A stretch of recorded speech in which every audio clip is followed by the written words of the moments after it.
পুজো দেওয়ার লাইন সাধারণ লাইন,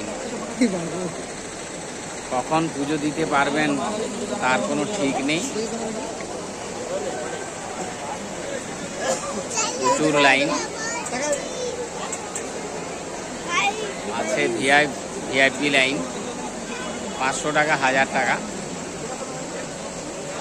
উপায়ান্তর না দেখে 500 টাকার লাইনে দাঁড় করেছি ওদেরকে, কখন পারবে তার ঠিক নেই।